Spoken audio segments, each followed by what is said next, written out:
Hemorrhoids, जिसे हम piles के नाम से भी जानते हैं और जिसे हम बवासीर के नाम से भी जानते हैं, आजकल ये जो प्रॉब्लम है वो बहुत ज़्यादा कॉमन होती चली जा रही है। इसके ट्रीटमेंट क्या है, इसके कॉज क्या है, वजह क्या है, ताकि हम इसे रोक सकें, और इसके साथ साथ ऐसे कौन कौन से फूड्स हैं जो आपको अवॉइड करनी चाहिए अगर आप इस तरह के प्रॉब्लम्स को फेस कर रहे हो। तो आज इस वीडियो में हम जानेंगे कि व्हाट इज़ पाइल्स, पाइल्स क्या है और ये क्यों डेवलप हो जाती है, इसके रीज़न क्या है, और इसके साथ साथ हमें इसके लिए कौन से ट्रीटमेंट लेने चाहिए जो इफेक्टिव तौर पर इसके लिए काम करता है। तो पाइल्स, जिसे हम बवासीर के भी नाम से जानते हैं, ये एक तरह का इनलार्ज ब्लड वेसल्स होता है जो आपके एनस के अंदर या उसके आसपास में डेवलप होना या बढ़ना शुरू हो जाता है। जब ये डेवलप हो जाती है, बढ़ जाती है, तो इसमें आपको काफ़ी दिक्कत और परेशानी होती है, दर्द रहता है, और जब आप वॉशरूम जाते हो तो फिर आपको बहुत ज़्यादा जोर लगानी पड़ती है, जिससे आपको बहुत ज़्यादा पेन होता है। So this is a chronic problem और इसको सोल्व करना बेहद ज़रूरी हो जाता है। हालांकि जो ब्लड वेसल्स है, इट इज़ कॉमनली नॉर्मल कि जो ब्लड वेसल्स है वो आपके एनस के आसपास में रहता है, लेकिन जब ये बढ़ जाती है तो ज़्यादा प्रॉब्लम होनी शुरू हो जाती है। इसे हम 4 कैटेगरीज में डिवाइड करते हैं। फर्स्ट डिग्री जो पाइल्स डेवलप होती है उसमें आपको ब्लीडिंग तो आती है, लेकिन ये पाइल्स नीचे की तरफ में लटकती नहीं है। दूसरी डिग्री की जो पाइल्स होती है, इसमें जब आप वॉशरूम जाते हो, जब टॉयलेट आप करते हो और आपको जब जोर लगानी पड़ती है, तो इस कंडीशन में ये पाइल्स नीचे की तरफ में पुश होती हुई चली आती है, बाद में ये अपने आप सिकुड़कर अंदर चली जाती है। इसे हम सेकेंड डिग्री पाइल्स के नाम से जानते हैं।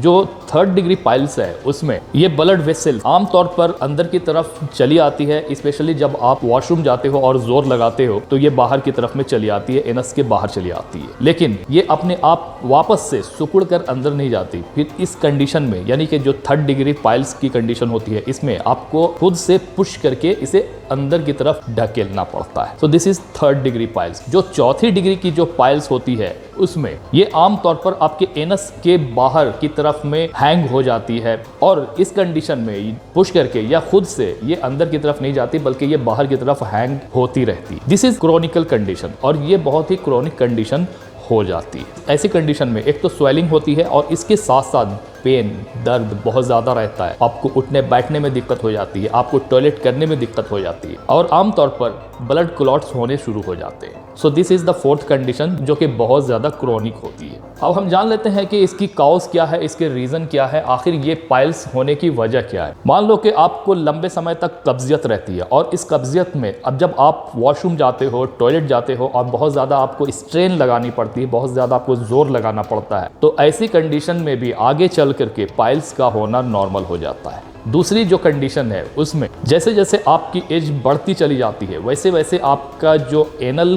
कैनाल होता है अंदर की तरफ, वो वीकेन यानी कि कमज़ोर होना शुरू हो जाती है, जिसकी वजह से भी पाइल्स आमतौर पर डेवलप हो जाते हैं। इसके अलावा अगर लगातार आपको लंबे समय तक कफ रहता है, खांसी होती रहती है, जुकाम होता है, आपका गला हमेशा जाम रहता है, और ऐसी कंडीशन अगर लंबे समय तक ऐसे ही चलती रहती है, तो फिर ये आगे चलकर पाइल्स जैसी कंडीशन को जन्म दे सकती है। और चौथी सूरत ये होती है कि जब आप बहुत हेवी ऑब्जेक्ट को उठाते हो, तो ऐसी कंडीशन में आगे चल करके पाइल्स का होना नॉर्मल हो जाता है। तो ये कुछ रीजंस हैं जिसके वजह से पाइल्स का होना आमतौर पर नॉर्मल हो जाता है। इसके अलावा महिलाओं में आमतौर पर जब प्रेगनेंसी की सूरत रहती है तो भी पाइल्स का डेवलप होना शुरू हो जाता है। अब रही बात कि इसके सिम्टम्स क्या है और आपको ये कैसे पता चलेगा कि you are facing the piles, आप इसे कैसे जान सकते हो। नंबर 1, आमतौर पर जब आप वॉशरूम जाते हो और जब आप टॉयलेट करते हो तो टॉयलेट के साथ साथ ब्लड का आना भी शुरू हो जाता है। This is the first condition. जो दूसरी सिम्टम्स है उसमें एनस के अंदर में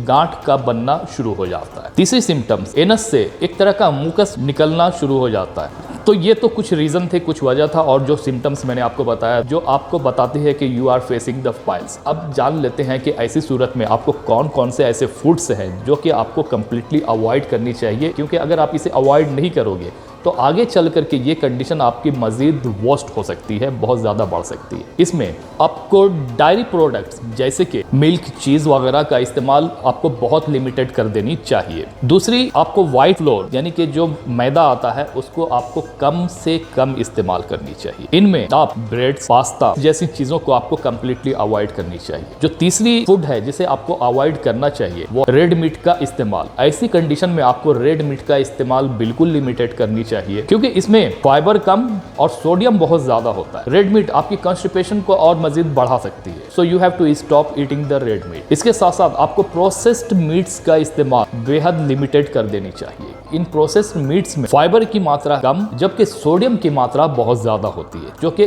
कॉन्स्टिपेशन क्रिएट करती है, कब्जियत क्रिएट करती है और जिससे पाइल्स का प्रॉब्लम है वो मजीद वर्स्ट हो जाता है। इसके अलावा आपको फ्राइड फूड्स का इस्तेमाल कम से कम करनी चाहिए। ऐसे फूड जिसमें नमक की मात्रा यानी कि सॉल्टी फूड्स का आपको इस्तेमाल कम करना चाहिए, क्योंकि इस तरह के सॉल्टी फूड्स एक तो ब्लोटिंग क्रिएट कर सकती है और आपके हेमोरॉइड की जो कंडीशन है उसे मजीद वर्स्ट कर सकती है। इसके अलावा आपको स्पाइसी फूड्स का इस्तेमाल भी कम से कम ही करना चाहिए, क्योंकि इस तरह के जो स्पाइसी फूड्स होते हैं इसमें फाइबर की मात्रा बहुत कम होती है और ये आपके जो दर्द है, जो पेन है, उसे बढ़ाती है, जिसकी वजह से आपकी जो हेमोरॉइड की कंडीशन है वो और ज्यादा वर्स्ट हो सकती है। सो आपको ऐसी कंडीशन में इन फूड्स का जो मैं अभी आपको बता रहा हूँ इसे कंप्लीटली अवॉइड करनी चाहिए। इसके अलावा आपको कैफिनेटेड बिवरेजेस का जैसे कि कॉफी वगैरह का भी इस्तेमाल आपको बहुत लिमिटेड कर देनी चाहिए, क्योंकि ये आपके स्टूल को हार्डन कर देता है, जिसकी वजह से आपको टॉयलेट करते वक्त बहुत ज्यादा प्रेशर लगानी पड़ती है, जिससे आपकी कंडीशन और ज्यादा वर्स्ट होती है और आपको बहुत ज्यादा दर्द हो सकता है। इसलिए आपको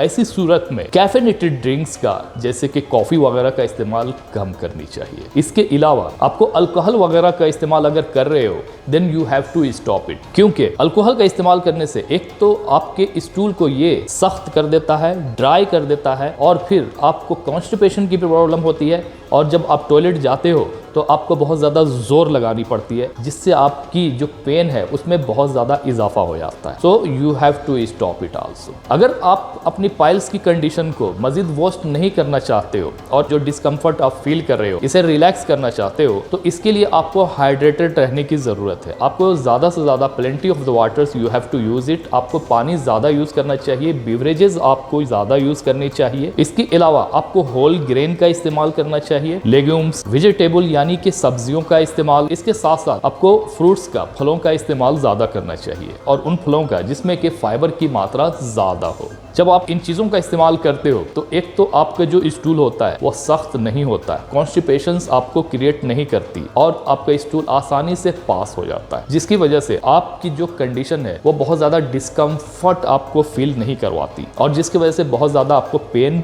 नहीं होता। पाइल्स के लिए आपको कौन से टैबलेट्स का इस्तेमाल करना चाहिए?